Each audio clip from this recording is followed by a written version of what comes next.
This is the world-famous Poker Dome in downtown Las Vegas, home to Speed Poker and the MatchingPoker.com Poker Dome Challenge. Hi again, everybody. Welcome to the game. I'm John Kelly alongside our resident poker expert, Michael Koenig. And here we are, halfway to the $1 million table.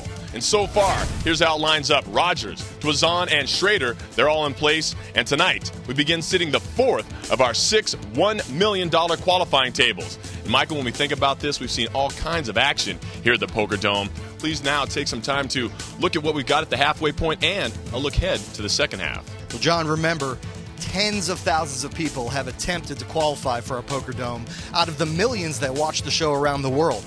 People are starting to notice how this game is played. And I think you're going to see in the second half of our season a gradual increase in the aptitude of poker skills.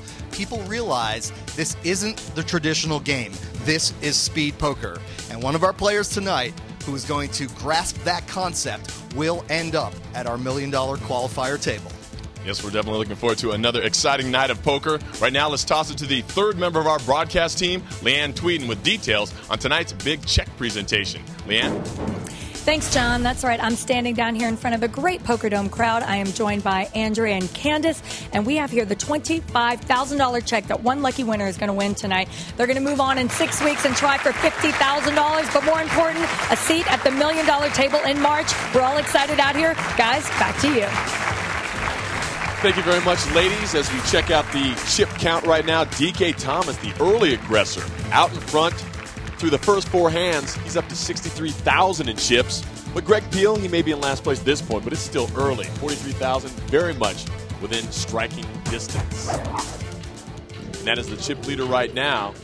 And Michael, you always talk about it here. The guy who comes out and starts setting the tone of the table seems to do pretty well, and right now Thomas taking that to heart. Yeah, and you know, it's less about how many chips he's actually accumulated, but what kind of emotional tenor he is setting. And you know, it just gives you a certain sort of calmness and a sense of, if not invincibility, power.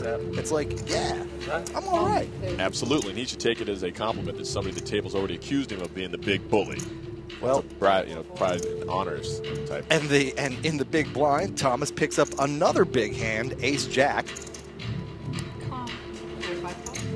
And I think you should raise again. He says, let's go ahead.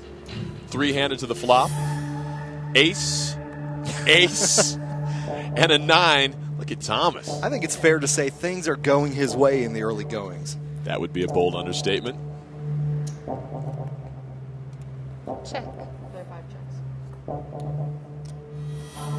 Check it down, a 9. That fills out a full house for Thomas, and he has the nuts. Well, honestly, John, the nuts are 4 9s, but that's very unlikely at this point. And unfortunately for the bully, DK Thomas, pretty sure you're going to outkick me.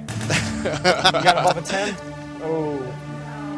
Well, DK Thomas, our early man in the driver's seat, 34-year-old out of Northern California. His real name, if you wonder, is David Kyle. By day, he's a mortgage consultant, but his real passion is his music.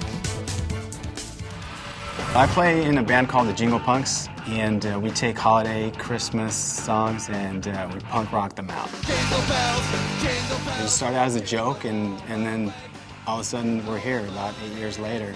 And now we're at the point where, you know, we've had our music on TV shows like Nip Tuck and also on Laguna Beach. So it's a lot of fun.